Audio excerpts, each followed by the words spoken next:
معرفة. Bismillah ar-Rahman ar-Rahim. Again, let us quickly come up with different parties.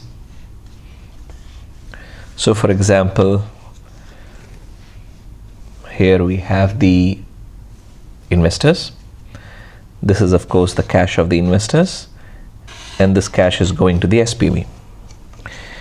Now, the SPV is dealing with the company, right?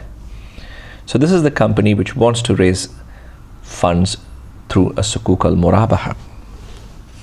Now, as we have discussed earlier, Murabaha is a trust sale, wherein the seller would clearly tell the purchaser the amount of profit which the seller is making on the transaction. And currently, by practice, generally or mostly, we have seen that Murabaha is done through a deferred sale concept, wherein the payment is generally deferred.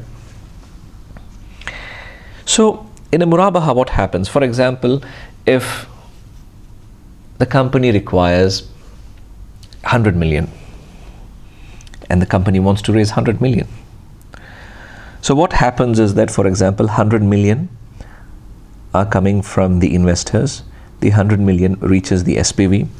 The SPV uses this 100 million, for example, to purchase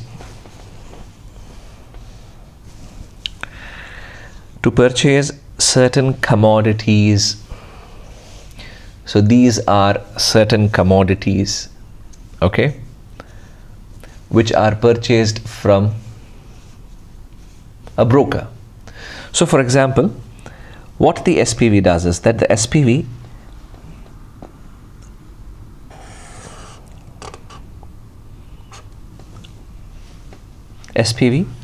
purchases certain Sharia compliant commodities from the broker. So for example, if the SPV purchases 100 million worth of Sharia compliant commodities, and then the SPV will sell these commodities to the company, right? So for example, if the SPV has purchased 100 million worth of certain identified qualified Sharia compliant commodities from a broker, and then so if they have purchased 100 million worth of commodities, and then they have sold that 100 million worth of commodities at $105 million, for example.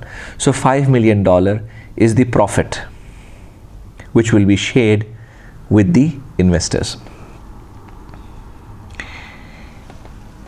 And the company has to pay back 105 over a period of time, for example, 5 years. But as the company does not require the commodities, what the company would do is that the company would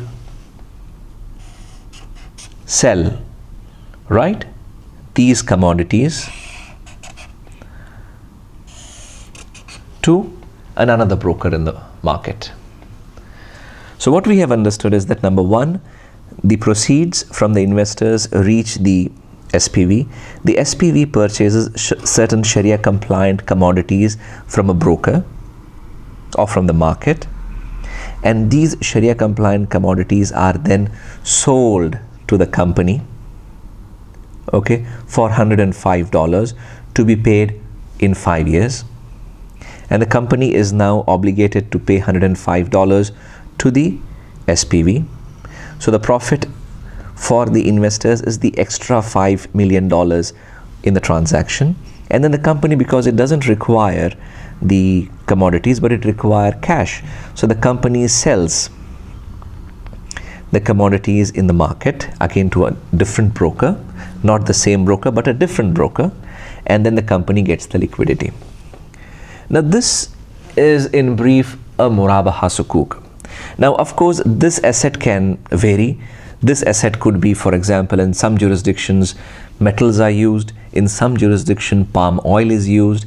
In some jurisdictions, for example, construction material is used.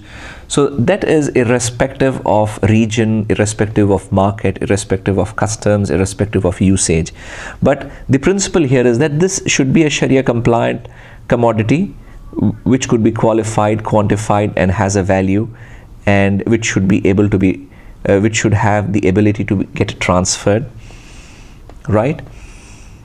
But one important feature which we have to keep in mind, according to IOFI, Accounting and Auditing Organization of Islamic Financial Institutions, which is a very important body, according to IOFI, a Murabaha Sukuk is non-tradable. What it means is that, now you see the Sukuk which is given to the, for example, if this is a Sukuk, okay, which is issued to the investors. Now this Sukuk, what is the underlying asset in this Sukuk? Is that the underlining in this Sukuk is the obligation of the company to pay to the SPV, because there is no asset, right? Because what we have discussed is that this asset will be purchased by the SPV, and this asset will be sold to the company, and generally this company will again on sell this asset. So there is no asset in the transaction now. So the underlining of the Sukuk is nothing but an obligation. So the underlining is a receivable, the obligation of the company to pay back the debt, which is 105 to the SPV. So if the underlining is a debt or a receivable, then this debt or a receivable, according to Sharia, can only be transferred on par. So for example, if this investor wants to sell the Sukuk, now he can only sell the Sukuk at the par price. He cannot sell the Sukuk at a discount or at a premium. And if he sells it at a discount or a premium, then the difference is nothing but riba or interest.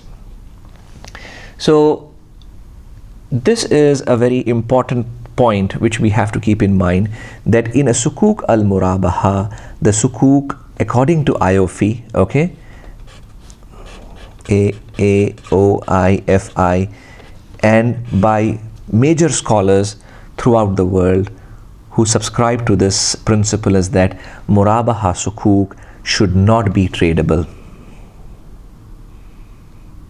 So only in case if there are investors for private placement and they are willing to not trade the Sukuk, in such conditions a Sukuk Al Murabaha can be structured. But in conditions where we want to list the Sukuk and there is an active trading of the Sukuk in the secondary market, then Sukuk Al Murabaha is not the right choice and for structuring a Sukuk. I just would like to highlight some jurisdictions, some scholars allow the trading in Sukuk Al Murabaha, but majority scholars and the recognized institution like IOFI do not allow Sukuk Al Murabaha to be traded, and they consider the trading of Sukuk Al Murabaha at discount or premium to be non-Sharia compliant.